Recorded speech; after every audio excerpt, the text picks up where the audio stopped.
ইমানের অঙ্গ। লজ্জা হলো ইমানের অঙ্গ। বলেন লজ্জা কিসের অঙ্গ? উনি বসা, এখানে আমি বসা, ওনার একটা হাত নাই, আমার একটা হাত নাই, তাহলে বলেন এটা তার দোষ না? দোষ মানে অর্থাৎ একটা মানুষের তো হাত থাকা দরকার, তো হাতটা মনে করেন নাই, এই দুই হাত নাই, আমার দুই হাত নাই, খেতে পারবো ডান হাতে? ডান হাতে খেতে পারলাম না, বাম হাত থাকলে সাপোর্ট নিতে পারবো, বাম হাতও নাই, তাহলে খেতে পারলাম? তার মানে বোঝা গেল আমি চলতে গেলে অন্য মানুষ ছাড়া চলতে পারি না, পূর্ণাঙ্গ মানুষ আমি না, আরেকজনের সাপোর্ট লাগে। ইমান এটা হলো আল হায়া উশআবাতুম মিনাল ইমান। লজ্জা ইমানের অঙ্গ। বলেন লজ্জা কিসের অঙ্গ? এখন অঙ্গ ছাড়া একটা জিনিস কি পরিপূর্ণ হয় না অপরিপূর্ণ থাকে? আমাদের বর্তমানে বাংলাদেশে হঠাৎ নতুন করে একটা কথা, সেটা হলো আমাদের মা বোন যারা নারী সম্প্রদায়, যাদেরকে আমরা অনেক সম্মান করি, তাদেরকে নাকি ইসলাম, মুসলমান বা আলেম সমাজ পিছিয়ে দিতে চায়। বিষয়টা আসলে সঠিক নয়, সত্য নয়। ইসলাম নারীকে যেই পরিমাণ সম্মান দিয়েছে, পৃথিবীর কোন ধর্ম এই পরিমাণ সম্মান দেয়নি। ইসলাম যে পরিমাণ সম্মান দিয়েছে, এই জন্য আপনাদের সামনে যে আয়াতে কারিমা পেশ করলাম, আমার আলোচ্য বিষয় হলো লজ্জা। বলেন কি? লজ্জা। পুরা আলোচনাটা আমরা যখন শুনবো তখন আমাদের বুঝে আসবে আসলে আমাদের কি করা দরকার আর কি করা দরকার না।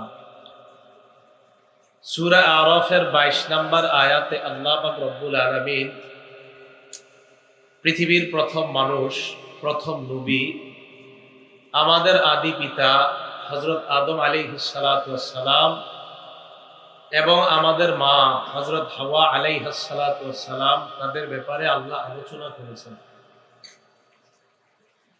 আল্লাহ বলেন ফালাম্মা যাকাশ শাজারাতা,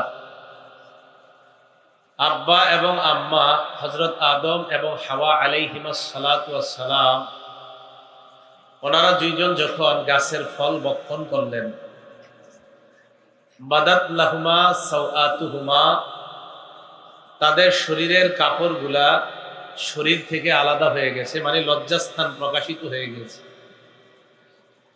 এবং লজ্জাস্থান দেখা যাওয়াটা, এটা যে একটা লজ্জার বিষয়, এটা জান্নাতে ওনারা কিভাবে জানলেন এটা যে একটা লজ্জার বিষয়? ওনারা তো দুইজনই জান্নাতে, তো এই যে লজ্জাস্থান খুলে যাওয়াটা লজ্জার বিষয়, এটা ওনারা কিভাবে জানলেন?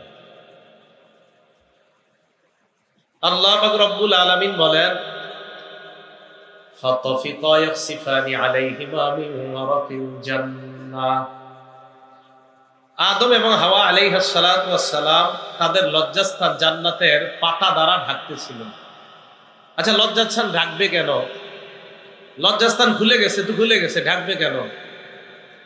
ওনারা কি জানতেন এটা লজ্জার বিষয়? তার মানে স্বভাব ওনাদেরকে এটাই বলে দিছে যে লজ্জাস্থান দেখা যাওয়াটা লজ্জা, এটা স্বভাবগতভাবে। এই আয়াত প্রমাণ করে আমি আপনি আমরা সবাই স্বভাবগতভাবে লাজুকতার একটা গুণ দিয়ে আল্লাহ মানুষকে বানাইছে, যে তাদের মাঝে লজ্জা থাকবে, এটা একটা স্বভাবগত বিষয় লজ্জা থাকাটা। তাই আব্বা এবং আম্মা ওনারা দুইজন স্বভাবগতভাবে বুঝতে পারছিলেন এটা লজ্জার বিষয়, তাই তাড়াতাড়ি জান্নাতের পাতা দিয়ে নিজেদেরকে ঢাকতেছিলেন। ওয়ানাদাকুমা রাব্বুকুমা আলাম আনহাকুমা আন তিলকুমাশ শাজারা, তাদের রব আল্লাহ তাদেরকে ডেকে বললেন আমি কি তোমাদেরকে এই গাছ থেকে নিষেধ করি নাই? ওয়া আকুল্লাকুমা, আমি কি এটা বলি নাই তোমাদেরকে? ইন্নাশ শাইতানা লাকুমা আদুউম মুবিন, শয়তান তোমাদের স্পষ্ট প্রকাশ্য শত্রু। তাহলে স্বভাবগতভাবে মানুষ লাজুক, আর সৃষ্টির শুরু থেকেই শয়তান মানুষের শত্রু। শয়তান মানুষকে নির্লজ্জ বানাইতে চায়, এটা শয়তানের একটা চাওয়া যে মানুষ যেন নির্লজ্জ হয়। আর মানুষকে আল্লাহ একটা স্বভাব দিয়ে বানাইছে, না মানুষের স্বভাবই বলে দিবে কোনটা লজ্জাশীলতা আর কোনটা নির্লজ্জশীলতা। এরপরেও যদি কারো স্বভাব, কোনো মানুষের স্বভাব তাকে না বলে যে এটা যে লজ্জাশীলতা আপনি কেন বুঝেন না, তখন বুঝতে হবে উনি হয়তো বুঝে না বুঝার ভান ধরতেছে, অথবা উনি হাইওয়ান জানোয়ার আর মানুষের মাঝে পার্থক্য বুঝেন। যদি এটা না বুঝে, তো আল্লাহ পাক রব্বুল আলামিন বলে দিলেন, আদম এবং হাওয়া তারা দুইজন নিজেদেরকে ঢাকতেছিলেন পাতা দিয়ে। তো এখান থেকে বোঝা যায় মানুষ স্বভাবগতভাবেই লাজুক। সূরা আরাফের ২৬ নম্বর আয়াতে আল্লাহ এবার সমাধান দিয়ে দিলেন, জান্নাতের পাতা দ্বারা ঢাকতেছে ওনারা। তা আল্লাহ বলেন, ইয়া বানি আদামা ক্বাদ আনজালনা আলাইকুম লিবাসাই ওয়ারি সাওআতিকুম ওয়ারিশা। হে আদম সন্তান, আমি তোমাদের জন্য পোশাক নাজিল করলাম। ইওয়ারি সাওআতিকুম, যে পোশাক তোমাদের লজ্জাস্থান ঢেকে রাখবে। ওয়ারিশা, যেই পোশাক তোমাদের জন্য সৌন্দর্যতার কারণ হবে। তাহলে স্বভাবগতভাবে মানুষ লাজুক, মানুষের স্বভাবগতভাবে মানুষ বুঝতে পারছে লজ্জাস্থান খুলে যাওয়াটা এটা লজ্জাশীলতা।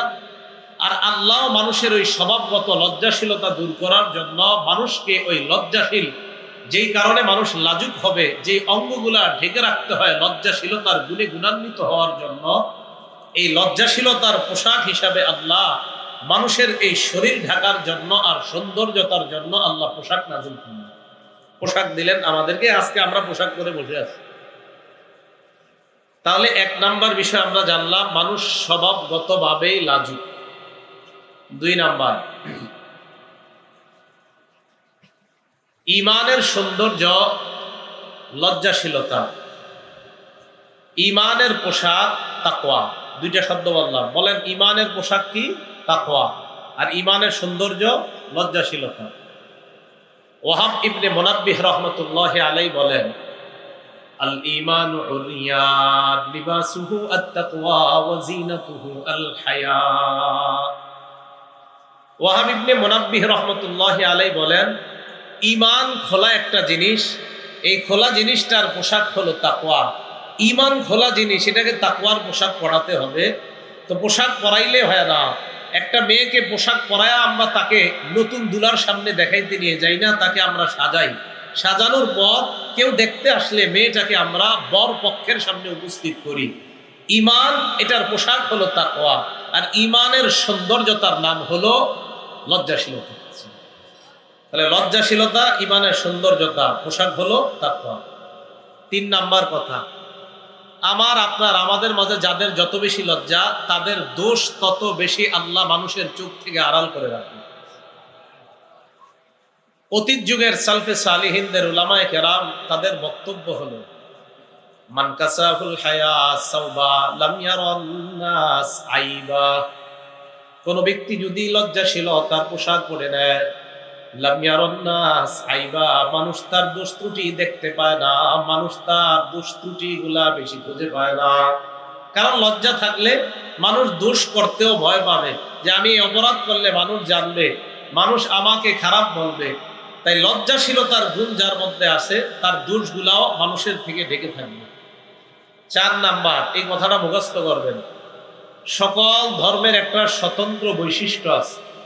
ইসলাম ধর্মের স্বতন্ত্র বৈশিষ্ট্যের নাম লজ্জা। বলেন তো সবাই, ইসলাম ধর্মের স্বতন্ত্র বৈশিষ্ট্যের নাম লজ্জা। আবার ইসলাম ধর্মের স্বতন্ত্র বৈশিষ্ট্যের নাম লজ্জা।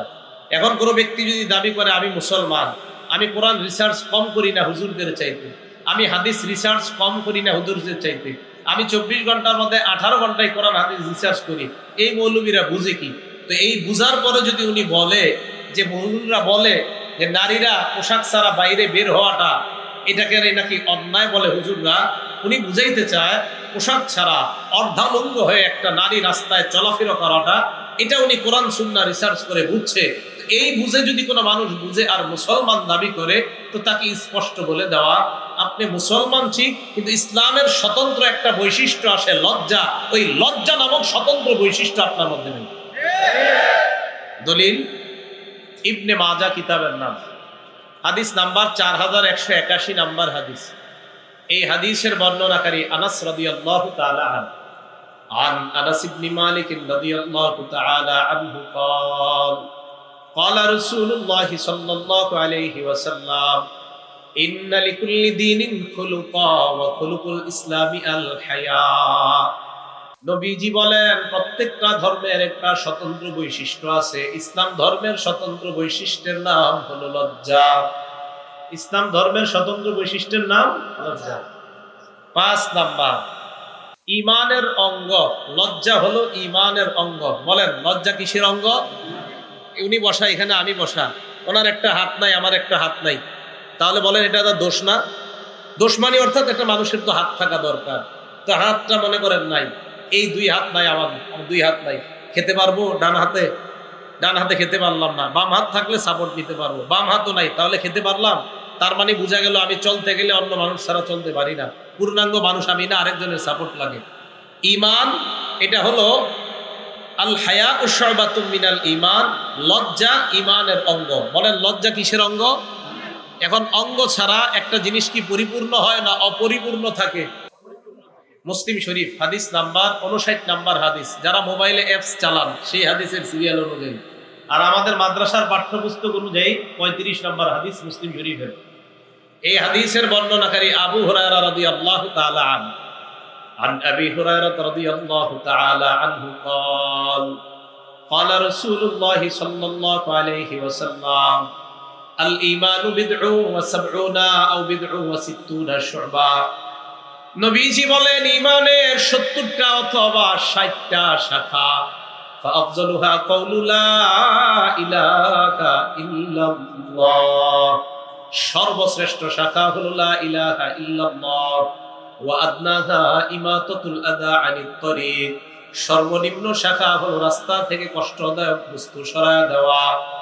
এরপর আল্লাহ নবী বলেন ওয়াল হায়াউ শুবাতুম মিনাল ঈমান, লজ্জাশীলতা হলো ঈমানের অঙ্গ। লজ্জাশীলতা ঈমানের অঙ্গ। আগে কি শিখছিলেন? লজ্জা ইসলামের স্বতন্ত্র বৈশিষ্ট্য। এখন জানলাম লজ্জা ঈমানের অঙ্গ। বলেন লজ্জা ইসলামের কি স্বতন্ত্র বৈশিষ্ট্য? আরেকটা, লজ্জা ঈমানের অঙ্গ। তাহলে আমি মুমিন, আমার লজ্জা নাই, পরিপূর্ণ মুমিন না অপরিপূর্ণ? হ্যাঁ, এটা লাগবে, এটা অঙ্গ। 6 নাম্বার, আমার এই 2 আঙ্গুলের দিয়ে তাকান। তাকাইছেন সবাই? এই 2 আঙ্গুল কি মিশানো আছে না ফাঁকা? এখন এবার 2 আঙ্গুলের দিয়ে তাকাইছেন তো সবাই? এবার হাদিস শুনেন। আল জামিউস সগীর কিতাবের নাম, হাদিস নাম্বার 1959 নাম্বার হাদিস, 1959 নাম্বার হাদিস। এই হাদিসের বর্ণনাকারী আব্দুল্লাহ ইবনে ওমর রাদিয়াল্লাহু তাআলা আনহুমা, আর আব্দুল্লাহ ইবনে ওমর রাদিয়াল্লাহু তাআলা আনহুমা قال قال رسول الله صلى الله عليه وسلم, আল্লাহ নবী বলেন ইন্নাল হায়া ওয়াল ঈমান কুরিনা জামিআ। আল্লাহ নবী বলেন ঈমান এবং লজ্জা দুইটা এইভাবে থাকবে, ঈমান এবং লজ্জা দুইটা এইভাবে থাকবে, এইভাবে।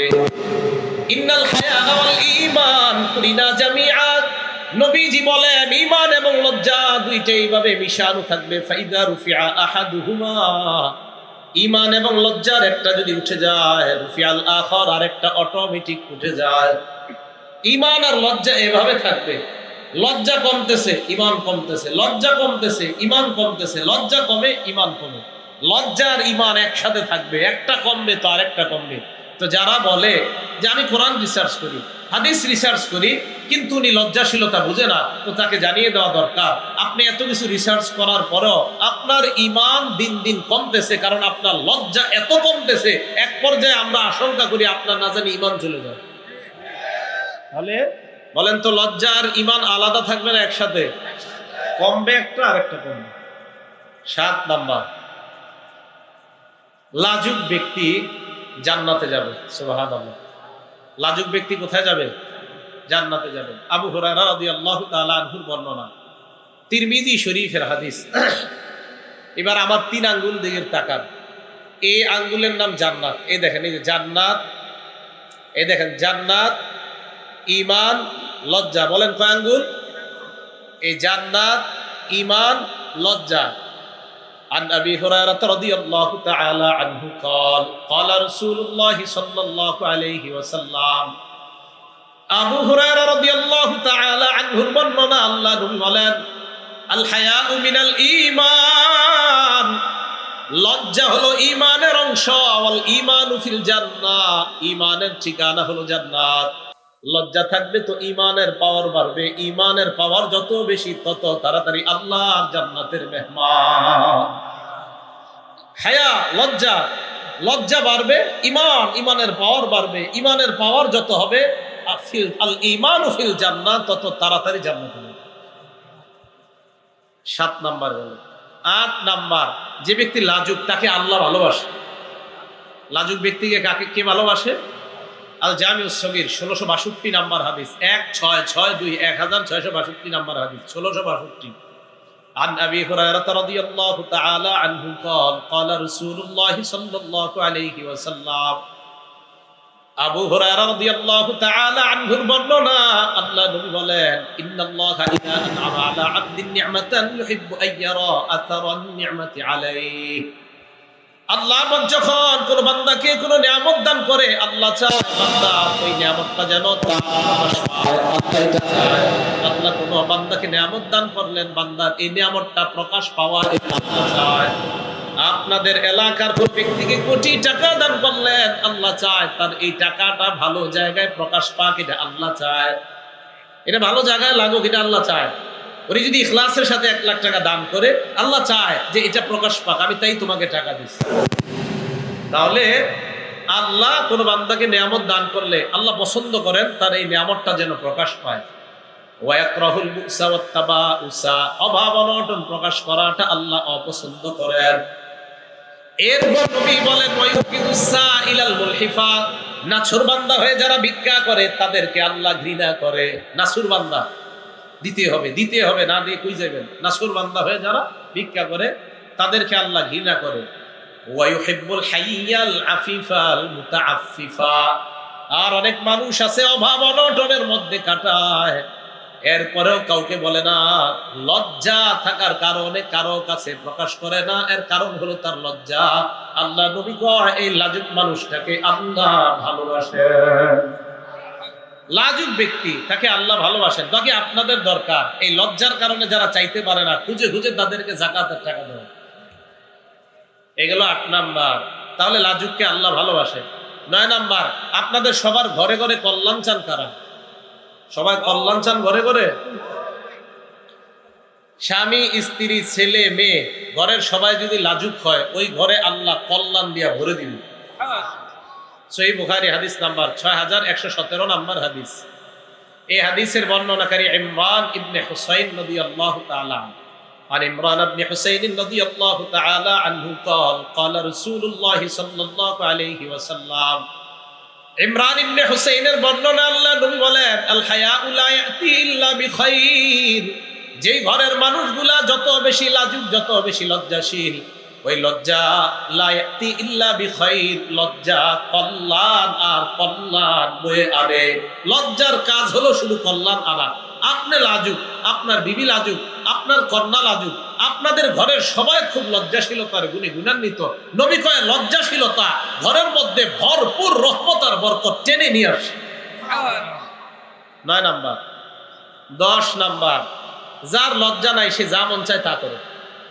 10 নাম্বার, যার লজ্জা নাই সে যা মন চায়। দলিল সহিহ বুখারী হাদিস নাম্বার 6120 নাম্বার হাদিস। আগের হাদিসটা 6117, এটা 6120। এটা দাওরা হাদিস মাদ্রাসা ছাত্ররা মিলাইলে হাদিস ফাথুল বারী অনুযায়ী মিলাইবেন। বুখারীর পাশ দিয়ে দেখবেন 2টা সিরিয়াল আছে হাদিসের, একটা ফা লেখা পাশে। এই ফা অনুযায়ী মোট হাদিস সংখ্যা হবে আপনার 7563টা। ওই অনুযায়ী আমার সিরিয়ালটা মিলবে। এটা আন্তর্জাতিকভাবে ফলো করা হয়। আরেকটা আছে দেখবেন নাম্বার, ওইটা আমাদের পুরাতন নুসখাগুলোর নাম্বার, ওই নাম্বারে আবার আমারটা মিলবে না। যেটার পাশে ছোট্ট করে ফা লেখা, মানে ফাথুল বারী ইবনে হাজার আসকালানী যে রকমটা করছে নাম্বার, ওইটার সাথে মিলে যাবে ইনশাআল্লাহ। সহিহ বুখারীর 6120 নাম্বার হাদিসের বর্ণনা, আবু মাসউদ রাদিয়াল্লাহু তাআলা আনহুর বর্ণনা। এই আবু মাসউদ রাদিয়াল্লাহু তাআলা আনহু বলেন, ক্বালা রাসূলুল্লাহি সাল্লাল্লাহু আলাইহি ওয়াসাল্লাম, আল্লাহ নবী বলেন, ইন্না মিম্মা আদরাকান নাস মিন কালামিন নবুওয়াতিল উলা, মানুষ পূর্ববর্তী নবীদের থেকে যেই কথাটা পেয়েছে, সমস্ত নবী তার উম্মতকে একটা বিষয় শিক্ষা দিয়েছে। আমাদের নবীও আমাদেরকে শিক্ষা দিয়েছেন, ইযা লাম তাস্তাহি ফাসনা মা শিতা, তোমার লজ্জা না থাকলে যা মন চায় তা করো। লজ্জা না থাকলে তোমার যা মন চায় তুমি তা করো। লজ্জা যখন না থাকবে তখন তোমার যা মন চায় তুমি তা করো। এটা কখন হবে? লজ্জাশীলতার অভাব যখন থাকবে তখন সে যা মন চায় তা করতে পারবে। পুরুষের শার্ট আর প্যান্ট পরে কোনো নারী রাস্তার মধ্যে গিয়ে তখনই এই কথা বলবে যে আমরা পোশাকের স্বাধীনতা চাই। এটা কখন বলবে? যখন তার লজ্জা থাকবে না। আর লজ্জা যখন মানুষের না থাকে তখন সে যা মন চায় তাই করতে পারবে। লজ্জা নেই। মা বোনদেরকে বুঝাও। আমি তো ঠান্ডা মাথায় বুঝাই, আমি তো ওরকম রাগি না, রাগি না, আমি তো একদম সহজ সরল মানুষ, কথাও বলি সহজ সরল। তো মা বোনদেরকে বুঝান কথাগুলা। যারা এরকম বলে যে পোশাকের স্বাধীনতা চাই, এই চাই, সব চাই, এই কথা যারা বলে এটা সঠিক কথা না। আরে সব স্বাধীনতা যদি আপনি চান, যদি বলেন নারী পুরুষ একসাথে স্বাধীনতা চাই, এটা তো আপনি কোনোভাবেই সম্ভব না। এটা কিভাবে সম্ভব বলেন? একটা স্বামী আর একটা স্ত্রী প্রথম সন্তান নেওয়ার পর দ্বিতীয় সন্তান কি স্বামী কখনো নিতে পারবে? স্ত্রীর পেট থেকে প্রথম সন্তান আসছে, দ্বিতীয় সন্তান স্বামীর পেট থেকে। কিন্তু সবাই চুপ আছেন। প্রথম সন্তান কার পেট থেকে আসছে? দ্বিতীয় সন্তান স্বামীর পেট থেকে। মনে করেন এটা কি সম্ভব? যদি এটা সম্ভব না হয় তো নারী পুরুষ সমান অধিকার কখনো সম্ভব না। তো প্রথম সন্তান স্ত্রীর পেট থেকে আসবে, তো দ্বিতীয় সন্তান স্ত্রী বলতে সমান অধিকার, যেহেতু দ্বিতীয়টা তুমি নাও পেটে। এটা কি সম্ভব কখনো? আমি বুঝি না মানুষ এটা কেন বুঝে না, যে এটা তো সম্ভব না, এটা অসম্ভব একটা বিষয়। আল্লাহ আমাদেরকে বোঝার তৌফিক দান করেন।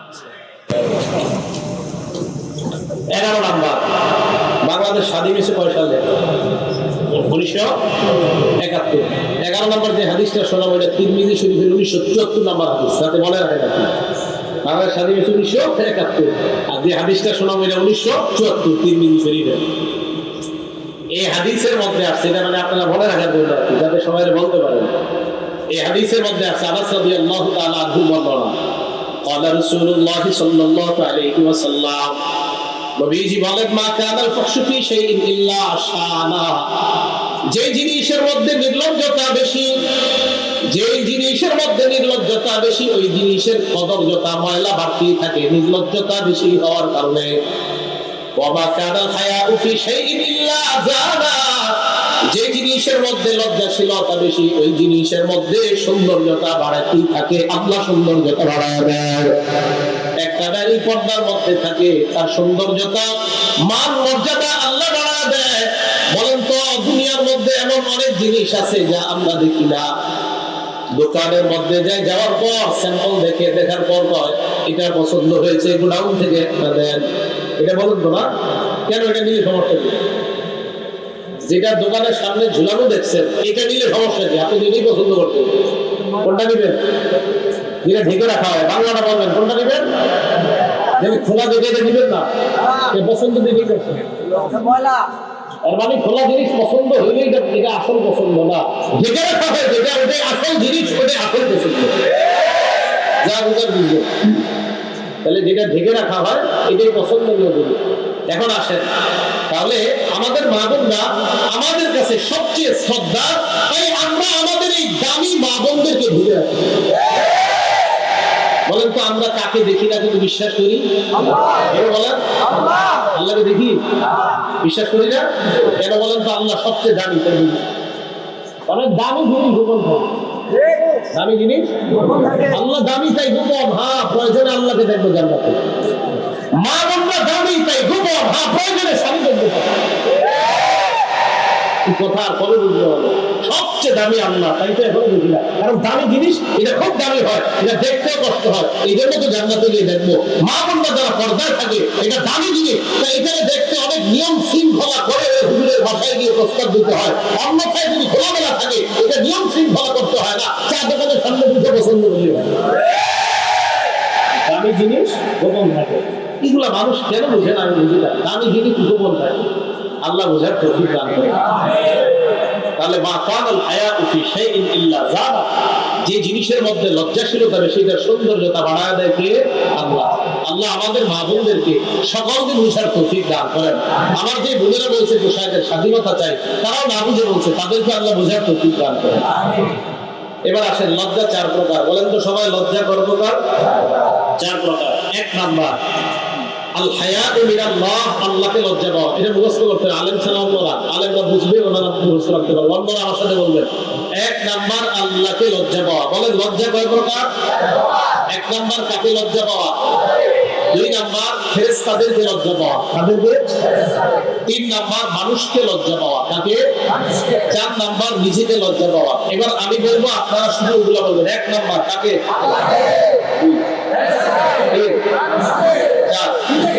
থাকবে তো লজ্জা চার। এক নাম্বার আল হায়াউ মিনাল্লাহ, আল্লাহকে লজ্জা পাওয়া। দুই নাম্বার আল হায়াউ মিনাল মালাইকা, ফেরেশতাদেরকে লজ্জা পাওয়া। তিন নাম্বার আল হায়াউ মিনান নাস, মানুষকে লজ্জা পাওয়া। চার নাম্বার আল হায়াউ মিনান নাফস, নিজেকে লজ্জা পাওয়া। এক নাম্বার আল্লাহকে লজ্জা পাওয়া। এটা কি আল্লাহকে লজ্জা পাওয়া? কাকে বলে? আল্লাহকে লজ্জা পাওয়ার ক্ষেত্রে কোরআনের দুইটা আয়াত যদি বলেন 24 ঘন্টা মাথায় রাখবেন, তাহলে দেখবেন আল্লাহকে লজ্জা পাওয়া সহজ হয়ে যাবে। আল্লাহকে লজ্জা পাওয়ার একটা বাংলা মনে রাখবেন, ইয়াস্তাকিফু ফি নাফসিল আবদি আল্লাহ ইয়ারাহু ফি কুল্লি হিন। বান্দার অন্তরে এই কথা বদ্ধমূল হয়ে যাওয়া যে আল্লাহ আমাকে সদা সর্বদা, অন্তরের মধ্যে বদ্ধমূল থাকা, আমি গুনাহ করতেছি, আল্লাহ আমাকে দেখতেছেন। সূরা আলাকের 14 নম্বর আয়াত। সূরা কফের 16 নম্বর আয়াতে আল্লাহ বলেন, ওয়ালাকাদ খালাকনাল ইনসানা ওয়া না'লামু মা তুওয়াসবিসু বিহি নাফসু। আমি মানুষ বানাইলাম, মানুষের অন্তর যা কুমন্ত্রণা দেয় এটা আমি জানি। ওয়া নাহনু আকরাবু ইলাইহি মিন হাবলিল ওয়ারিদ, তার গলার শাহদমনি এটার আরো কাছে আমি আল্লাহ থাকি। এই জন্য মনে রাখবেন, আমি আপনি মুখ দিয়ে আমি আরিফ বিন হাবিব কথা বলতেছি, আল্লাহকে এটাও জানি, শুনি। আমি চুপচাপ আছি, ঠোঁট বন্ধ করে আছি, জিহ্বায় শুধু উচ্চারণ করতেছি। আল্লাহ কয় এটাও জানি, এটাও শুনি, জিহ্বায়ও না, মুখেও না, মনে মনে কল্পনা করলাম। আল্লাহ বলে এটাও আমি জানি। আল্লাহ সব জানে ভাই। তাহলে এক নাম্বার কাকে লজ্জা পাওয়া? আল্লাহকে। আল্লাহকে লজ্জা পাওয়ার দুটি দৃষ্টান্ত মনে রাখবেন। এক নাম্বার তিরমিজি শরীফের 2458 নাম্বার হাদিস। আল্লাহকে লজ্জা পাওয়ার আবার চার অর্থ। আহারে বুঝতেছি নিজেনি মানুষগুলা, লজ্জা কয় প্রকার? এক নাম্বার কাকে লজ্জা পাওয়া? আল্লাহকে লজ্জা পাওয়ার আবার চার অর্থ। আল্লাহকে লজ্জা পাওয়ার কয় অর্থ? এই চারটা অর্থ নিব আমরা তিরমিজি শরীফের 2458 নাম্বার হাদিস থেকে। আব্দুল্লাহ ইবনে মাসউদ রাদিয়াল্লাহু তাআলা আনহু বর্ণনা, ক্বালা রাসূলুল্লাহ সাল্লাল্লাহু আলাইহি ওয়াসাল্লাম, আল্লাহ নবী বলেন, ইস্তাহিউ মিনাল্লাহি হাক্কাল হায়া। নবীজি বলে তোমরা আল্লাহকে যথাযথভাবে লজ্জা পাও। সাহাবারা বললেন, ইয়া রাসূলুল্লাহ ইন্না লানাস্তাহি ওয়াল হামদুলিল্লাহ, আমরা তো লজ্জা পাই, সমস্ত প্রশংসা আল্লাহ, আপনি আবার লজ্জা দ্বারা আমাদেরকে কি বুঝাইতে চান? আল্লাহ নবী জবাব দেয়, লাইসা যাকা, লজ্জা মানে এটা লজ্জা না, ওয়ালাকিন্নাল ইস্তিহিয়া মিনাল্লাহ, আল্লাহকে লজ্জা পাওয়ার মানে হলো চারটা বিষয়। এক নাম্বার আনতাহফাজার রাসা ওয়া মা ওয়া, এই মাথা আর মাথার আশেপাশের অঙ্গগুলা গুনাহ থেকে হেফাজত করা। দুই নাম্বার ওয়া তাহফাজাল বাতনা ওয়া মা হাওয়া, পেট আর পেটের সাথে যা লেগে আছে এইগুলা গুনাহ থেকে হেফাজত করা। তিন নাম্বার ওয়া তাতাযাক্কারুল মাউত, তিন নাম্বার মরণকে স্মরণ করা। চার নাম্বার ওয়াল বিলা, মরণের পর তোমাকে মানুষ মাটির নিচে দাফন করে আসবে, ওই অবস্থায় তোমার কি হবে এই কথাটা স্মরণ করা। এই চারটা। চার নাম্বার ওয়াল বিলা মানে আপনি যে পচে গলে যাইবেন মাটিতে রাখার পর, এই কথাগুলো চিন্তা করা। আল্লাহকে লজ্জা পাওয়ার চার অর্থ। এক নাম্বার মাথা, মাথার আশেপাশের জিনিসগুলা গুনাহ থেকে হেফাজত করা।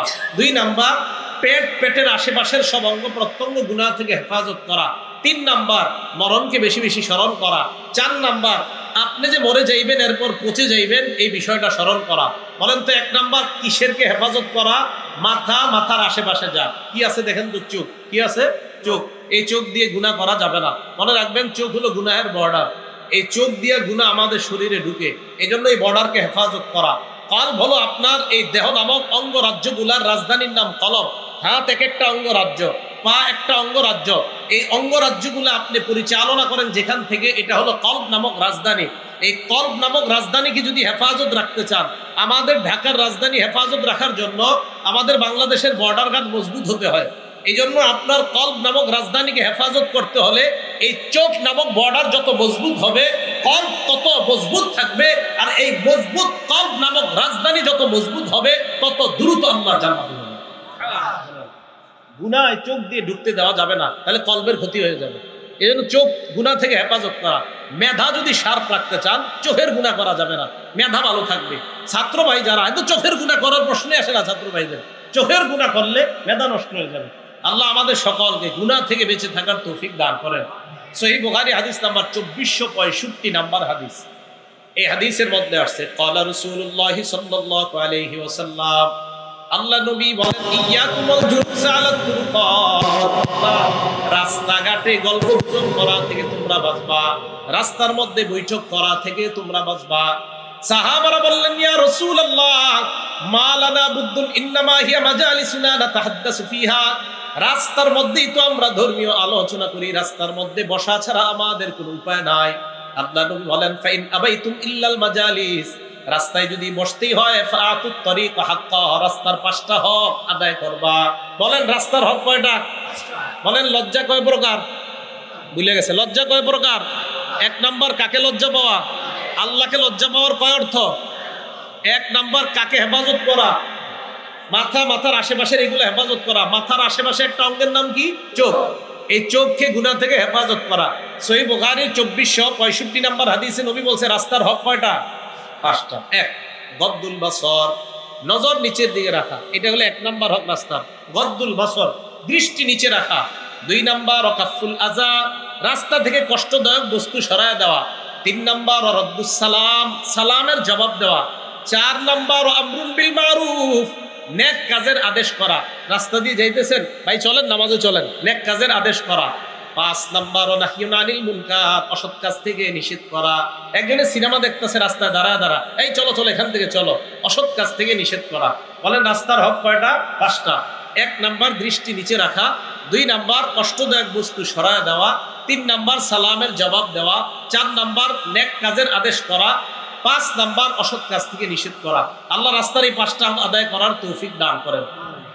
তাহলে আল্লাহকে লজ্জা পাওয়ার 4 অর্থ। 1 নাম্বার মাথার আশেপাশে যা আছে এইগুলাকে হেফাজত করা। মাথার সাথে আরেকটা অঙ্গ আছে, এটার নাম জিহ্বা, জবান। সহিহ বুখারী হাদিস নাম্বার 6474 নাম্বার হাদিস। ক্বালা রাসূলুল্লাহ সাল্লাল্লাহু আলাইহি ওয়াসাল্লাম, আল্লাহ নবী বলেন, মাইয়াজমানলি মা বাইনা লাহিয়াইহি ওয়া মা বাইনা রিজলাইহি আজমাল্লাহুল জান্নাহ। নবীজি বলেন 2 চোয়ালের মাঝখানে এই জবান, 2 রানের মাঝখানের লজ্জাস্থান, এই 2 জিনিসের যেই ব্যক্তি আমাকে জামানত দিয়ে দেয়, ইয়া রাসূলুল্লাহ চোখ দিয়ে আমি গুনাহ করি না, লজ্জাস্থান দিয়ে আমি গুনাহ করি না, এই 2 জিনিসের নিশ্চয়তা দিয়ে দেয়, আজমাল্লাহুল জান্নাহ, আমি নবী তাকে জান্নাতে নেওয়ার জিম্মাদার হয়ে গেলাম। আমি তাকে জান্নাতে নেওয়ার জামিন হব, আমি তাকে জান্নাতে নিব। কয় জিনিসের নিরাপত্তা দেওয়া? 2টা, চোখ আর হলো লজ্জাস্থান। আল্লাহ আমাদেরকে বুঝার তৌফিক দান করেন। এখন আমাদের মা বোনরা যদি পর্দা ছাড়া রাস্তাঘাটে হাঁটে, বলেন পুরুষরা তাদের জবান, লজ্জাস্থান, তাদের চোখগুলো হেফাজত করা সহজ হবে না কষ্টকর হয়ে যাবে? এই জন্য পর্দা মা বোনরা করা, এটা যদি পর্দা মা বোনরা খুব বেশি পরিমাণে করে, তাহলে পুরুষের চোখ হেফাজত করা খুব বেশি সহজ হয়ে যাবে। ঠিক আছে দাদা? আল্লাহ আমাদের সকল মা বোনদেরকে বুঝার তৌফিক দান করেন। তো 1 নাম্বার মাথার আশেপাশে যা, এগুলাকে হেফাজত করা। 2 নাম্বার পেটের আশেপাশে যা, এগুলা হেফাজত করা। এটা তো বললাম লজ্জাশীলতা, আপনার লজ্জাস্থানকে হেফাজত করা। হাত, এই হাতকে মানুষকে কষ্ট দেওয়া থেকে হেফাজত করা। সহিহ বুখারী হাদিস নাম্বার 10 নাম্বার হাদিস। ক্বালা রাসূলুল্লাহ সাল্লাল্লাহু আলাইহি ওয়াসাল্লাম, আল মুসলিমু মান সালিমাল মুসলিমুনা মিন লিসানিহি ওয়া ইয়াদিহি, মুসলমান ওই ব্যক্তি যে ব্যক্তির জবান এবং হাতের কষ্ট দেওয়া থেকে অন্য মুসলমান নিরাপদ থাকে। আমি মুখ দিয়ে কোনো মুসলমানকে কষ্ট দেই না, আমি হাত দিয়ে কোনো মুসলমানকে কষ্ট দেই না, তাহলে আমি প্রকৃত মুসলমান। ওয়াল মুহাজিরু মান হাজারা মা নাহাল্লাহু আন, মুহাজির প্রকৃত ওই ব্যক্তি যে ব্যক্তি আল্লাহর নিষিদ্ধ বিষয়গুলো থেকে নিজেকে বাঁচিয়ে রাখে, যে ব্যক্তি আল্লাহর নিষিদ্ধ বিষয় থেকে বেঁচে থাকে, সে হলো প্রকৃত মুহাজির। এখন মুখের একটা গুরুত্বপূর্ণ কথা বলবো। মুখ দিয়ে আমরা কিছু গুনাহ করি, যে গুনাহগুলা করা আমাদের জন্য আসলে ঠিক না। 1, এই মাইকের সামনে বসে আমরা অনেকে ইচ্ছাকৃতভাবে হইলে আল্লাহর কাছে ধরা, ভুলবশত হইলে আল্লাহ মাফ করবে, ভবিষ্যতে যেন না হয়। মাইকে বসে আমরা কি করি? আল্লাহর নামেও মিথ্যা কথা বলি, নবীর নামেও মিথ্যা কথা বলি। মাইকে বসে কার নামে মিথ্যা কথা বলে? আল্লাহর নামে। আবার কার নামে? নবীর নামে। মনে রাখবেন সূরা নিসা, ওয়ামান আসদাকু মিনাল্লাহি হাদিসা, আল্লাহর কথার চেয়ে সত্য কথা আর কারো কথা নাই। ওয়ামান আসদাকু মিনাল্লাহি কিলা, আল্লাহর কথার চেয়ে সত্য কথা আর কারো কথা নাই। ওয়ামান আযলামু মিম্মান ইফতারা আলাল্লাহি কাযিবা, আল্লাহর নামে মিথ্যা অপবাদ যেই ব্যক্তি দেয়, ওই ব্যক্তির চেয়ে বড় জালেম আর কেউ নাই। এখন আপনি মাইকের সামনে বলতেছেন বৈশা আল্লাহ এটা বলছে, আল্লাহ এটা বলছে, আসলে আল্লাহ এটা বলে নাই, এটা আল্লাহর নামে মিথ্যা বলা, এটা আল্লাহ বলে নাই। এটা সাবধানতা অবলম্বন করা দরকার। এই জবান দিয়ে কথা বলা হয় যেটা আল্লাহ বলছে, তা আল্লাহ বলে না, এটা কোথাও পাবেন না, কোনো কিতাবে পাবেন না, কিন্তু বলতেছে আল্লাহ বলছে। আল্লাহর নামে মিথ্যা অপবাদ এই জবান দিয়ে দেওয়া যাবে না। এটা আমি আমাকে বলতেছি, আমার দ্বারা যেন কখনো এটা না হয়।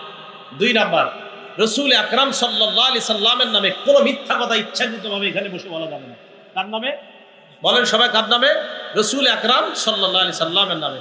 সহিহ বুখারী হাদিস নাম্বার 109, ক্বালা রাসূলুল্লাহ সাল্লাল্লাহু আলাইহি ওয়াসাল্লাম মাইয়াকুল আলাইয়া মা লাম আকুল, কোন ব্যক্তি যদি আমার নামে এমন কথা বলে যেই কথা আমি নবী বলি নাই, আবার কোন ব্যক্তি যদি আমার নামে এমন কথা বলে যেই কথা আমি নবী বলি নাই, ফাল্যাতাবাওয়া মাকআদাহু মিনান নার, ওই ব্যক্তি যেন তার ঠিকানা জাহান্নামে বানিয়ে নেয়।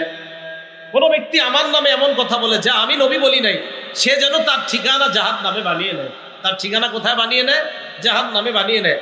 আল্লাহর নামে একটা মিথ্যা কথা বিভিন্ন জায়গায় শোনা যায়, কি আল্লাহ নাকি বলছে কুনতু কানজান মাখফিয়ান, আমি ছিলাম সঞ্চিত ধনভাণ্ডার, গোপন ধনভাণ্ডার। ফাআহবাবতু আন উরাফা, আমি চাইলাম মানুষের মাঝে প্রকাশ হইতে। ফাখালাকতুল খালকা লিউরাফা, তাই আমি সৃষ্টিকে বানাইলাম যেন মানুষ আমাকে চিনতে পারে। আল্লাহ নাকি পরিচিত হওয়ার জন্য মানুষ বানাইছে, সৃষ্টি বানাইছে, এটা আল্লাহর নামে মিথ্যা কথা। আল্লাহ এটা বলে নাই। রাসূল আকরাম সাল্লাল্লাহু আলাইহি সাল্লামের নামে মিথ্যা কথা। কি মিথ্যা কথা? বিদ্যানের কলমের কালি শহীদের রক্তের চেয়ে অধিক দামি, এটা আল্লাহ রাসূল সাল্লাল্লাহু আলাইহি সাল্লাম কোথাও বলে নাই। এটা হাসান বসরি রহমতুল্লাহ আলাইহির বক্তব্য। নবীজির নামে চালায় দেয়ালের মধ্যে লেখা, নিচ দিয়ে লেখা দেয় আল হাদিস। নাউজুবিল্লাহ, এটা তো নবী বলে নাই, আপনি কেন আল হাদিস লিখবেন এখানে? ভাই এটা নবী বলে নাই। বিদ্যানের কলমে, বিদ্যানের ওলামায়ে কেরামের কি আর মর্যাদা খুঁজে পান নাই? ওলামায়ে কেরামের মর্যাদা তো একের পর এক মর্যাদা কোরআন সুন্নাহ থেকে বলতেই থাকবো ইনশাআল্লাহ। তো কেন এই সমস্ত মিথ্যা কথা লিখতে হবে? বিদ্যানের কলমের কালি শহীদের রক্তের চেয়ে দামি, এটা নবীজি বলে নাই কোথাও। তাহলে রাসূল সাল্লাল্লাহু আলাইহি সাল্লামের নামে মিথ্যা কথা বলা যাবে না। উত্তুবুল ইলম ওয়ালাউ বিসসিন, চীন দেশে হলো ইলম অর্জন করো, আল হাদিস নিজ দিয়ে লেখা। কোথায় বলছেন নবীজি এই কথা? ইলম অর্জন করতে হবে দূরে গিয়ে, এটা সত্যি কথা। অসংখ্য অগণিত হাদিস আছে। প্রায় 1500 মাইল সফর করে কাইস ইবনে কাসিরের বর্ণনা, দামেস্কের মসজিদে উনি বসা নবীর সাহাবার সাথে, যে এক ব্যক্তি আসছে, আসার পর নবীর সাহাবাকে কয় আমি শুনেছি আপনার কাছে একটা হাদিস আছে, এই হাদিস শোনার জন্য আপনার কাছে আসছি। তাই নাকি, শুধু একটা হাদিস শুনতে আসছো? কয় হ্যাঁ। কোত্থেকে? আতাইতু মিনাল মাদিনা মিন মাদিনাতি রাসূলি সাল্লাল্লাহু আলাইহি সাল্লাম, আমি রাসূলের মদিনা ওই শহর থেকে আমি আসছি আপনার কাছে। লিহাদিসিন বালাগানি আন্নাকা তুহাদ্দিসুহু আন রাসূলিল্লাহি সাল্লাল্লাহু আলাইহি সাল্লাম, একটা হাদিস শুনতে আসছে যে আপনি নাকি নবীজি থেকে বর্ণনা করেন। একটা হাদিস, কোনো ব্যবসার কারণে আসো নাই? আমা কাদিমতা লিতিজারা, তুমি কোনো ব্যবসার কারণে আসো নাই? কয় না। শুধু একটা হাদিস শুনতে আসছো? কয় হ্যাঁ। প্রায় 1267 কিলোমিটার রাস্তা অতিক্রম করে একটা হাদিস শুনতে আসছে। কয়টা হাদিস? তো এই হাদিসগুলো আপনারা বলতে পারেন না? দেয়ালে লেখা দেয় কি যে চীন দেশে গিয়ে হইলো তুমি ইলম অর্জন করো, আল হাদিস। আরে ভাই, নবীজি কোথায় বলছে এই কথা? এটা তো নবীজি বলে নাই। নবী বলছে আমার নামে যে এমন কথা বলে যা আমি বলি নাই, সে যেন তার ঠিকানা জাহান্নামে বানিয়ে নেয়। সহিহ বুখারী হাদিস নাম্বার 110, মান কাযাবা আলাইয়া মুতাআম্মিদা, রাসূল সাল্লাল্লাহু আলাইহি সাল্লাম বলেন, কেউ যদি আমার নামে ইচ্ছাকৃতভাবে মিথ্যা কথা বলে, ফাল্যাতাবাওয়া মাকআদাহু মিনান নার, সে যেন তার ঠিকানা জাহান্নামে বানিয়ে নেয়।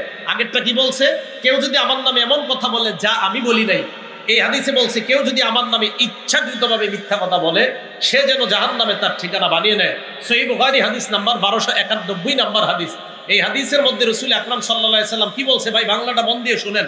ইন্না কাযিবান আলাইয়া লাইসা কাযিবিন আলা আহাদিকুম, নবীজি বলছে শোনো, আমার নামে মিথ্যা কথা বলা আর তোমাদের কোনো সাধারণ ব্যক্তির নামে মিথ্যা বলা এক না। ওনার নামে আমি মিথ্যা কথা বলা এটাও অন্যায়, কিন্তু নবীজি বলেন উনি সাধারণ মানুষের নামে তুমি মিথ্যা বলা আর আমি নবীর নামে মিথ্যা বলার অপরাধ সমান না। মনে রাখবা, কোনো মুসলমানের নামে তুমি মিথ্যা বলা এটাও ভয়ঙ্কর অপরাধ, তোমার ভয়ঙ্কর শাস্তি হবে, কিন্তু আমি নবীর নামে মিথ্যা কথা বলাটা, এই অপরাধ দুইটা সমান মনে করবা না। আমার নামে মিথ্যা বলাটা এটা ভয়ঙ্কর অপরাধ। তাহলে রসুলের নামে মিথ্যা কথা বলা এটা এই যে মাথার সাথে সম্পর্ক, মুখ, এই মুখ দিয়ে মিথ্যা কথা বলা যাবে না। সহিহ মুসলিম হাদিস নাম্বার 1, মাদ্রাসার পাঠ্যপুস্তক অনুযায়ী, আল্লাহ রাসূলুল্লাহ সাল্লাল্লাহু আলাইহি ওয়াসাল্লাম, লা তাকযিবু আলাইয়া, তোমরা আমার নামে মিথ্যা কথা বইলো না। ফাইন্নাহু মাইয়াকযিব আলাইয়া ইয়ালিজিন্নার, আমার নামে যদি কেউ মিথ্যা কথা বলে, এই হাদিস আমি এটাই বুঝছি, কয় ইয়ালিজিন্নার, কয় সরাসরি জাহান্নামে যাবে, সরাসরি জাহান্নামে যাবে। ইয়ালি জিন্না, সে জাহান্নামে প্রবেশ করবে, আমার নামে মিথ্যা কথা বলবে। সহিহ মুসলিম হাদিস নাম্বার 6, ক্বালা রাসূলুল্লাহি সাল্লাল্লাহু আলাইহি ওয়াসাল্লাম, আল্লাহ নবী বলেন, সায়াকুনু ফি আখিরিজ জামান উনাস, শেষ জামানায় এমন কিছু মানুষের আবির্ভাব ঘটবে, ইউহাদ্দিসুনাকুম মা লাম তাসমাউ আনতুম ওয়ালা আবাউকুম, তোমাদের সামনে এমন হাদিস বলবে যা তোমরাও শোনো নাই, তোমাদের বাপ দাদারাও শোনে নাই। ফাইয়াকুম ওয়া ইয়াহুম, তাদের থেকে তোমরা বেঁচে থাকবা।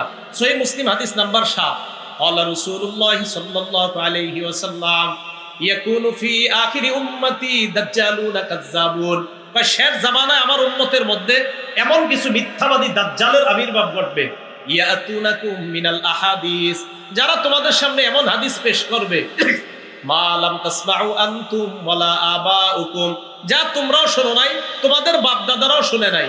ফাইয়াকুম ওয়া ইয়াহুম, তোমরা তাদের থেকে বেঁচে থাকবা।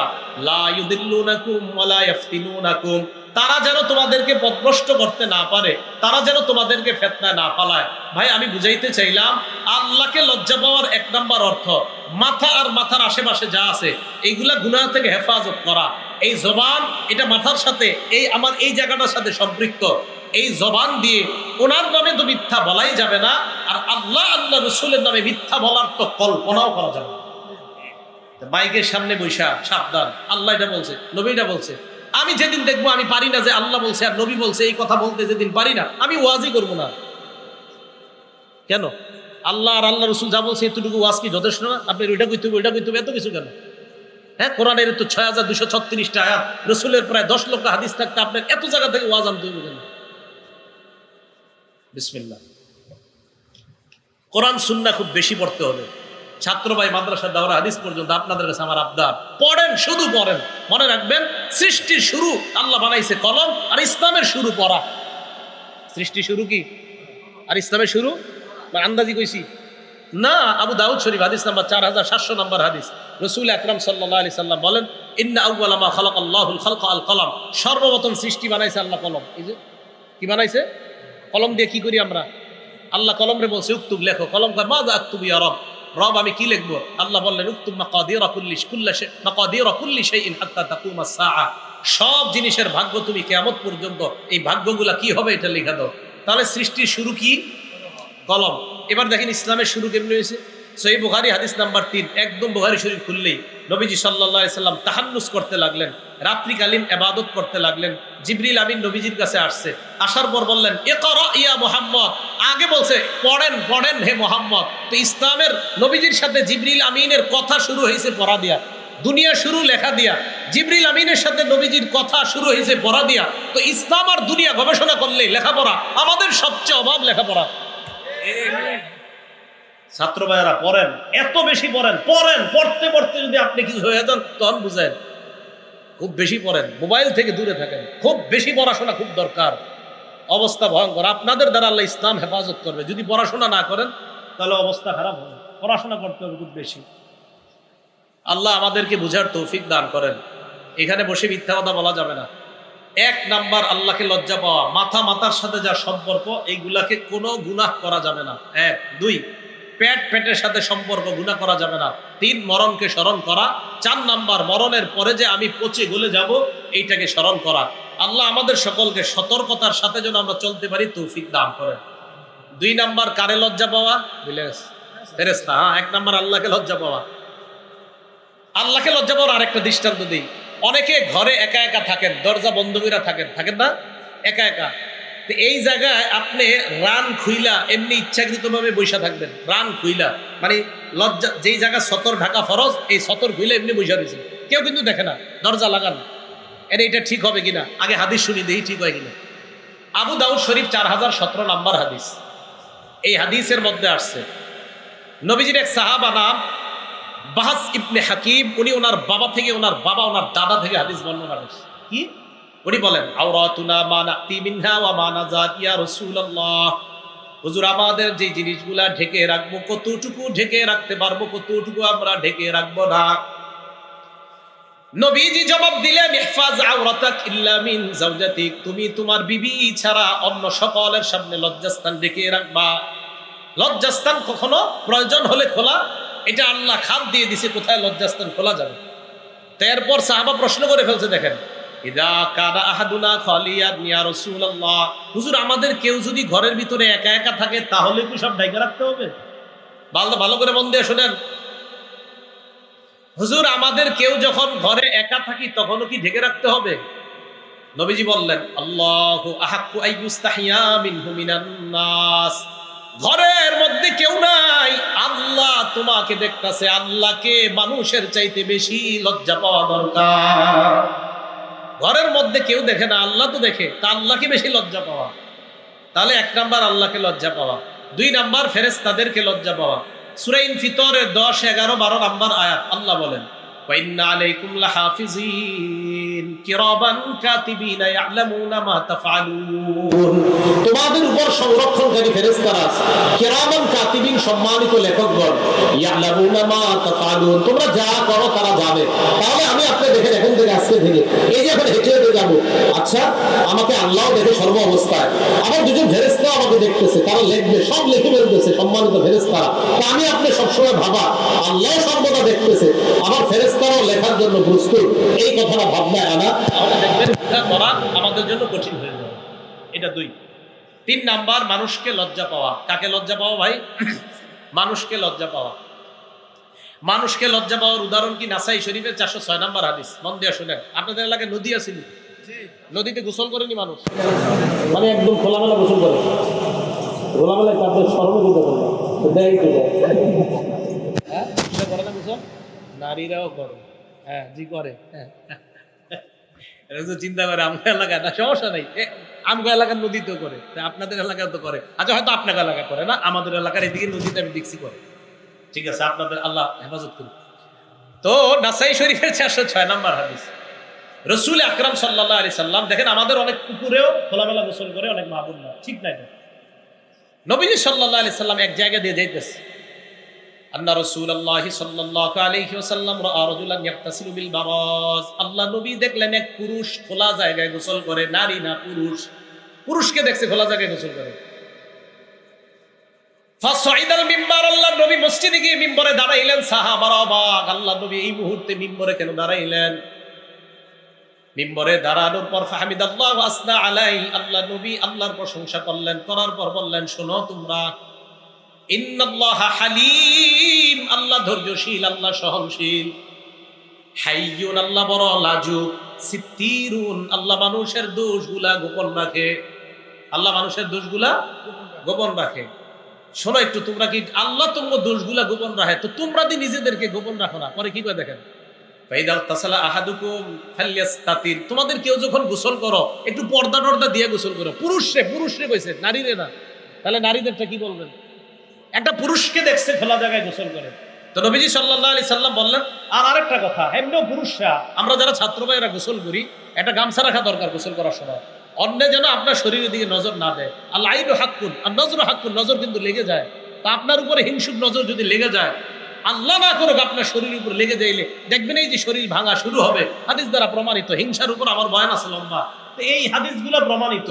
এই জন্য আমরা যারা গোসল করি পুরুষরা, ছাত্ররা একসাথে করতে হয়, তো আমরা অন্তত গামছা রাখা, আমার শরীর যেন অন্য কেউ না দেখে, এই বিষয়গুলো খুব সতর্ক থাকা।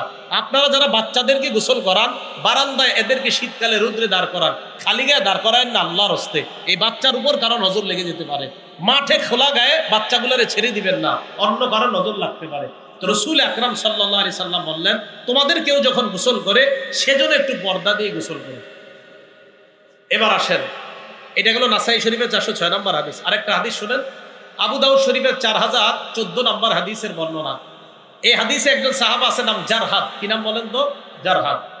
এই জারহাদ রাদিয়াল্লাহু তাআলা আনহু বলেন, জালাসা রাসূলুল্লাহ সাল্লাল্লাহু আলাইহি ওয়াসাল্লাম ইনদানা, আল্লাহ নবী আমাদের সামনে বসলেন। আমাদের সামনে যখন আল্লাহ নবী বসলেন, ওয়া ফাখিজি মুনকাশিফা, নবী যখন আমাদের সামনে বসলেন, আল্লাহ নবীর সামনে যখন আমরা বসা, আমার দিকে তাকায় দেখে আমার উরুদেশ খোলা, আমার রান খোলা। ওয়া ফাখিজি মুনকাশিফা, আমার রান খোলা। আল্লাহ নবী আমার দিকে তাকায় বললেন, হে মিয়া, আমা আলিমতা আন্নাল ফাখিজা আওরা, তুমি কি জানো না রান যে ঢেকে রাখতে হয়? রান ঢাকো, এখন পুরুষ তো দূরের কথা, আমাদের মা বোনদের রান খোলার জন্য এই মা বোনদের রান যেন দেখা যায়, সতর যেন দেখা যায়, তা ঢেকে রাখতে হবে, এই স্লোগান বর্তমানে পোশাকের স্বাধীনতার নামে দেওয়া হচ্ছে। বিশ্বাস করেন, এটা নারীর সম্মান বাড়ানো হয় না, এটা নারীকে বেহায়া আর জারজ সন্তান পয়দা করার রাস্তা খুলে দেওয়া হয়। মা বোন সম্মানের জিনিস। পুরুষের রান, রাসূল সাল্লাল্লাহু আলাইহি ওয়াসাল্লাম, এই মিয়া তুমি জানো না আমা আলিমতা আন্নাল ফাকিজা আওরা, রান ঢেকে রাখতে হয়। আমাদের যুবকরা নতুন ফ্যাশন, এখন হাফ প্যান্ট পরে ঢাকা, এখানে খবর জানি না, ঢাকা হাফ প্যান্ট পরে রান খোলা রাখে। আবার আমাদের দেশে দেখছি আপনার যারা ওই যে আপনার রাতের বেলা যে দিয়ে রাখে, সকালবেলা আপনার খেজুরের রস পাওয়া যায়, যারা দেয়, এটা কি করে আপনাদের দেশে? যারা গাছের ভিতরে এটা ঝুলায়। তো আমাদের দেশে দেখছি আমি অনেকে ঝুলায়, যখন একটা কাঁচা দেয়, ওনার মাশাআল্লাহ সব দেখা যাইতেছে সাইড দিয়ে কাঁচা দিয়ে উনি উপরে। আপনার দেশে কৃষকরা কাজ করে মাঠে, কাঁচা দেয় না কখনো? হ্যাঁ, এবার যারা কাঁচা দেয়, রাসূল সাল্লাল্লাহু আলাইহি ওয়াসাল্লাম বলছেন আমা আলিমতা আন্নাল ফাকিজা আওরা, এই মিয়া জানো না এগুলা ঢেকে রাখতে হয়? তাহলে এইভাবে কাঁচা দিয়ে এগুলা খোলা, এটা জায়েজ না হারাম? এটা হারাম, এটা করা যাবে না। আল্লাহ হেফাজত করেন। আবু দাউদ শরীফের 4015 নম্বর হাদিস, এই হাদিসটা ঘরে টানায় রেখে লেখা, প্রতিদিন একবার দেখবেন, দুইকা আবার বের হওয়ার সময় দেখবেন। কৃষক ভাইরা এটা দেখা বের হবেন, দুইকা আবার এটা দেখবেন। হযরত আলী রাদিয়াল্লাহু তাআলা আনহুর বর্ণনা, ক্বালা রাসূলুল্লাহ সাল্লাল্লাহু আলাইহি ওয়াসাল্লাম, আল্লাহ নবী বলেন, লা তাকশিফ ফাকিজা, আলী তুমি তোমার রান উরুদেশ কারো সামনে খুলবা না। এবার আল্লাহ নবী যেটা বললেন, আলী ওয়ালা তানজুর ইলা ফাকিজি হাইন, জীবিত ব্যক্তির রানের দিকে দেখবা না। তো জীবিত ব্যক্তির রানের দিকে না দেখা, এটা তেমন, এটা একটা বলছে নবী। এবার কি কয় দেখেন, ওয়ালা ফাখিজি মাইতিন, মরা ব্যক্তির রানও দেখবা না। মরা ব্যক্তির রান দেখা দিশের। কৃষক যারা কাজ করে সবাই মরা না জীবিত? তাহলে মরা ব্যক্তির রান দেখা যদি নিষেধ হয়, জীবিত ব্যক্তির রান দেখা বা দেখানো জায়েজ না হারাম? হারাম। আল্লাহ আমাদেরকে এগুলো থেকে বেঁচে থাকার তৌফিক দান করেন। আরেকটা হাদিস শোনেন, আবু দাউদ শরীফের 4016 নম্বর হাদিস। এক সাহাবা পাথর নিচে মাথায়, আমাদের দেশেও এরকম বোঝা গ্রহণ করে, মাটি নেয়, পাথর নেয়, তো কাঁচা দেয়। এক সাহাবা পাথর নিচে, উনি বলেন, হামালতু হাজারান সাকিলা, আমি ভারী পাথর আমার মাথায় নিলাম, হঠাৎ আমার লজ্জাস্থান থেকে কাপড় পরে যায়। আল্লাহ নবী আমাকে বললেন, আলাইকা বিল আউরা, এই তাড়াতাড়ি ঢাকো। কি করো? তাড়াতাড়ি ঢাকো। লা তামশু উরাতা, তোমরা উলঙ্গ হয়ে হাঁটবা না, উলঙ্গ হয়ে হাঁটবা না। ছেলেদের জন্য, যাদের বালেগ হয়ে গেছে তাদের জন্য মনে রাখবেন, এই হাফ প্যান্ট পরে রাস্তাঘাটে হাঁটা হারাম, কাউকে দেখানো রান হারাম, কেউ তার রানের দিকে দেখা হারাম। আল্লাহ এই হারাম থেকে বেঁচে থাকার তৌফিক দান করেন। আমিন। আবু দাউদ শরীফের 4018 নম্বর হাদিস, এটা আপনাদের ঘরের জন্য, সবাই মনে রাখবেন। ঘরে সন্তান যখন বড় হয়, বিছানা আলাদা করে দেন, ছোট থেকে আলাদা করেন। মাঝখানে আপনি শোন, ছোটবেলায় আপনি মাঝখানে শোন, বিবির দুই সন্তানের মাঝখানে শোন, দুইজনে এই দুই সন্তান একসাথে শোয়াবেন না। ক্বালা রাসূলুল্লাহ সাল্লাল্লাহু আলাইহি ওয়াসাল্লাম, আল্লাহ নবী বলেন, লা ইয়ানজুরুর রাজুল ইলা আওরাতির রাজুল, কোন পুরুষ যেন অন্য কোন পুরুষের লজ্জাস্থান না দেখে। ওয়ালাল মারআতু ইলা আওরাতিল মারআ, অন্য বর্ণনায় ইলা উরিয়াতিল মারআ, কোন নারী যেন অন্য কোন নারীর লজ্জাস্থান না দেখে। ওয়ালা ইউফজির রাজুলু ফি সাওবিন ওয়াহিদিন ওয়ালাল মারআতু ফি সাওবিন ওয়াহিদিন, কোন নারী আর কোন নারী, দুই নারী এক বিছানা, এক কাঁথার নিচে যেন না ঘুমায়, দুই পুরুষ, দুই ছেলে যেন এক কাঁথার নিচে না ঘুমায়। দুই ছেলে আছে আপনাদের, এই দুই ছেলে একসাথে রাখেন না, ছোট থেকে আলাদা রাখেন। হ্যাঁ, আলাদা রাখেন, এটা অনেক ফায়দা পাবেন, অবশ্যই ফায়দা পাবেন। আর ছেলে মেয়ে একসাথে তো রাখবেনই না ছোটবেলা থেকে। তো রাসূল আকরাম সাল্লাল্লাহু আলাইহি সাল্লাম বললেন, ওয়ালা ইউফজির রাজুল ইলা রাজুলি ফি সাওবিন ওয়াহিদ, এক ছেলে আরেক ছেলের সাথে এক কাঁথার নিচে, এক মেয়ে আরেক মেয়ের সাথে এক কাঁথার নিচে, এটা ঠিক না। অনেকের সামর্থ্য কম, চেষ্টা করেন, বিছানা যদি আলাদা করতে, খাট যদি আলাদা করার সামর্থ্য না থাকে, এক বিছানা অন্তত আলাদা চেষ্টা করেন, মাঝখানে বালিশ দিয়ে সেপারেট করার চেষ্টা করেন। অথবা আপনারা যারা ঘরে থাকেন, মা থাকলে ছোটবেলা থেকে সন্তান দুইটার মাঝে আপনি শোন, যদি স্বামী অন্যত্র থাকে। বাবা যারা আছেন, আপনারা বিষয়গুলো খেয়াল রাখবেন, কথাগুলো ভাই মনে থাকবে তো ইনশাল্লাহ। এগুলা হলে ইনশাল্লাহ ছোট থেকে সন্তানগুলা লাজুক পাবে। আল্লাহ সবাইকে লজ্জাশীলতার গুণে গুণান্বিত হওয়ার তৌফিক দান করেন। আমাদের নবী কেমন লাজুক ছিল একটু শুনবেন। সহিহ বুখারী হাদিস নাম্বার 6102 নম্বর হাদিস। এই হাদিসের মধ্যে আছে, কানা রাসূলুল্লাহ সাল্লাল্লাহু আলাইহি ওয়াসাল্লাম আশাদ্দা হায়াআম মিনাল আজরা'i ফি খিদরিহা, একজন কুমারী যতটা লাজুক, এর চাইতে বেশি লাজুক ছিলেন আমাদের নবী। একটা কুমারী মেয়ে পর্দার আড়ালে যতটা লাজুক, এর চেয়ে বেশি লাজুক ছিলেন মুহাম্মদ সাল্লাল্লাহু আলাইহি ওয়াসাল্লাম। আম্মা জান আয়েশা সিদ্দিকী একটা হাসির হাদিস আমাদেরকে শোনাইছে, শোনাবনি? সহিহ বুখারী হাদিস নাম্বার 314। এই হাদিসের মধ্যে আছে এক নারী নবীজির কাছে মাসালা জিজ্ঞেস করতে আসে। আসার পর কয়, ইয়া রাসূলুল্লাহ, আন্না ইমরাআতান সালাতিন নবী সাল্লাল্লাহু আলাইহি ওয়াসাল্লাম আন গুসলিহা মিনাল হাইজ। আমাদের মা বোনরা মাসে একটা অসুস্থতা হয়, যেটা আপনারা জানেন। তো এই অসুস্থতায় এক নারী নবীজির কাছে আসছে। আয়েশাকে, হুজুর আমি পবিত্র হব কিভাবে? তো নবীজি বললেন, খুজি ফিরসাতাম মিন মিসকিন, তুমি কস্তুরী লাগানো একটা টুকরা নাও, নেকড়া নাও, তাতাহহারি বিহা, এরপর এটা দিয়ে তুমি পবিত্রতা অর্জন করো। তো নবীজি বলে দিছে নিয়ম। এরপর ওই নারী কয়, কাইফা তাতাহহারু, হুজুর কিভাবে পবিত্রতা অর্জন করব? নবীজি বললেন, তাতাহহারি বিহা, যেভাবে বললাম এইভাবে করো। আবার কয়, কাইফা তাতাহহারু, হুজুর আমি কিভাবে পবিত্রতা? আম্মা জান আয়েশা দূর থেকে দেখতেছে আর রাগ হইতেছে, যে মহিলার প্রশ্ন করার জিনিস পায় না, বারবার খালি একই কথা জিজ্ঞেস। তো আবার জিজ্ঞাসা, হুজুর কিভাবে? নবীজি বললেন, সুবহানাল্লাহ তাতাহহারি। নবীজি বুঝলেন আর কি, আরে আশ্চর্য, বারবার বলতেছি পবিত্রতা অর্জন করো। এক পর্যায়ে নবীজি বলে বলছে সুবহানাল্লাহ, মানে সুবহানাল্লাহ মানে আমরা বলি আর কি, আহারে বুঝে না কেন, এটা এরকম বলি না? তো নবীজি বললেন, সুবহানাল্লাহ তাতাহহারি বিহা, আরে তুমি পবিত্রতা অর্জন করো। আম্মা জান কয়, ফাজতাবাসতুহা, হুজুর রাগ হয় না, একটু আপনার হাত ধরুন, এবার টান দিলাম, ফাজতাবাসতুহা, মহিলার টান দিছে, এদিকে এসো, তোমার বারবার বলতেছে বুঝো না? কি বললো? তুমি বুঝো নাই, এইভাবে কাপড় নিবা, নেওয়ার পর পবিত্রতা অর্জন করবা, বুঝছো? হ্যাঁ, যাও। রাসূল সাল্লাল্লাহু আলাইহি সাল্লাম লজ্জায় বারবার বলতে পারতেছিলেন না কথাটা, এই জন্য একবার বইলা আবার যখন মাসালা মুফতি সাহেবদের কাছে মাসালা জিজ্ঞেস করলে আমরা বলতে বাধ্য। তো নবীজি সবচেয়ে পৃথিবীর শ্রেষ্ঠ মুফতি, তো রাসূল আকরাম সাল্লাল্লাহু আলাইহি সাল্লাম বললেন, তাতাহহারি বিহা, এইভাবে পবিত্র অর্জন। হুজুর কিভাবে? আমি না বললাম এইভাবে। হুজুর কিভাবে? সুবহানাল্লাহ, আমি না বললাম কিভাবে? আম্মা জান গায়ে দিয়ে আসো, এইভাবে পবিত্র অর্জন, বুঝছো এবার? হ্যাঁ, বারবার জিজ্ঞেস করবেন। তো নবীজি খুব লাজুক ছিলেন। লাজুক থাকার কারণে নবীজি এত লজ্জা পাইতেন। আরেকটা হাদিস দেখেন, আবু দাউদ শরীফের 4788 নাম্বার হাদিস। নবীজি কারণ নাম নিয়ে কিছু বলাও লজ্জা পাইতেন, যে তুমি এই অপরাধ করছো, তুমি এটাও লজ্জা পাইতেন, যে একটা মানুষের কিভাবে আমি লজ্জা দিই।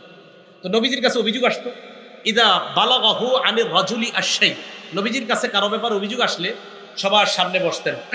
বসার পর হুজুর আমিন সাহেব রহমতুল্লাহ এই ফর্মুলা অনুসরণ করতেন। হুজুরের ছাত্রদের থেকে শুনছি যে মাদ্রাসায় যদি হুজুর কাউরে কোনো শাসন করতে চাইতেন, সবার সামনে বলতেন যে এইগুলা করা ঠিক না। কারে বলতেন? যারে বলতেন উনি বুঝে, অন্যরা বুঝতেছেন। তো রাসূল আকরাম সাল্লাল্লাহু আলাইহি সাল্লামের কাছে কারণ আমি বিচার আসলে নবী সাল্লাল্লাহু আলাইহি সাল্লাম সবার সামনে দাঁড়ায় বলতেন, এভাবে বলতেন না, ওমকে এগুলা করে কোন, এটা না বলে বলতেন, মা বালু আকওয়াম, আরে ওই সম্প্রদায়ের মানুষগুলোর কি হলো যে তারা এমন এমন কাজ করে। বলে না যে অমুকে, আরে এমন সম্প্রদায়ের কি হলো যে এটা করে। কেন? নবীজি সবচেয়ে লাজুক ছিলেন, এই কারণে কারণ নাম নিয়ে কিছু বলাটাও নবীজি চিন্তা করেন, আরে বেচারা মনে লজ্জা পাবে, তাই কারণ নাম নিয়ে কিছু বলতেও নবী লজ্জা পাবে। আল্লাহ আমাদের সকলকে এই লজ্জাশীলতার গুণে গুণান্বিত হওয়ার তৌফিক দান করেন। তাহলে বলেন তো, নারীরা পোশাকে ঢেকে থাকার মধ্যে লজ্জা না খুলে দেখার মধ্যে লজ্জা? ঢেকে থাকার মধ্যেই লজ্জা। পুরুষরা এই হাঁটু সহ এই সতর ঢাকার মধ্যে লাজুকতা, লজ্জাশীলতা, নাকি হাফ প্যান্ট পরার মধ্যে লজ্জাশীলতা?